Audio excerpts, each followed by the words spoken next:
गांव का इडली डोसा वाला। छत्तीसगढ़ के एक छोटे से गांव रामपुर में एक बुजुर्ग आदमी रहता था, श्री वेंकटेश अय्यर। सब उसे प्यार से वेंकट काका कहते थे। वो गांव के इकलौते दक्षिण भारतीय थे, लेकिन गांव में उनका प्यार सबसे ज्यादा था। कारण था उनका हाथ का बना हुआ गर्मा गर्म इडली और कुरकुरा डोसा। हर सुबह सूरज की पहली किरण के साथ ही वेंकट काका अपनी छोटी सी गाड़ी लेकर गांव के चौक में आ जाते। चूल्हे पर सीटी देती सांभर की खुशबू और ताजा नारियल की चटनी की महक जैसे पूरे गांव को जगा देती। उनके पास एक पुरानी सी तवा और एक स्टील की डिब्बों वाली टोकरी होती, जिसमें गर्मा गर्म इडली और डोसे रखे रहते। वेंकट काका का नियम था, कोई भूखा नहीं जाएगा। अगर किसी के पास पैसे नहीं होते तो भी वो मुस्कुराकर एक प्लेट खिला देते। गांव के बच्चों के लिए वो किसी नायक से कम नहीं थे। स्कूल जाते हुए बच्चे उनके स्टॉल पर रुकते।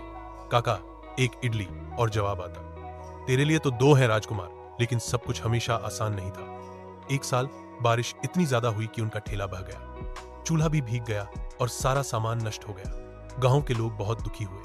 बच्चों ने स्कूल में पैसे इकट्ठा किए, महिलाओं ने नारियल और चावल दिए, और गांव के प्रधान ने एक नया ठेला बनवाया।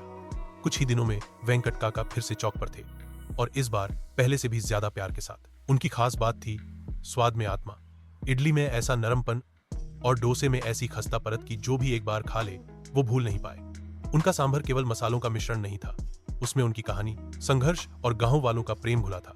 एक दिन गांव में एक पत्रकार आया। उसने काका की कहानी सुनी और एक लेख लिखा, रामपुर के स्वाद का राजा। वो लेख इंटरनेट पर वायरल हो गया। शहरों से लोग रामपुर आने लगे वेंकट काका की इडली डोसा खाने। लेकिन काका वही रहे, सरल, शांत और स्नेही। आज भी अगर आप रामपुर जाएं तो सुबह के समय चौक पर जाएं। एक बूढ़ा आदमी सफेद धोती में मुस्कुराता हुआ मिलेगा। वेंकट काका। वो पूछेगा, डोसा खाओगे या इडली? और जब आप एक बार खाएंगे तो गांव की मिट्टी, लोगों का प्यार और एक सच्चे रसोइये की आत्मा उस स्वाद में महसूस करेंगे।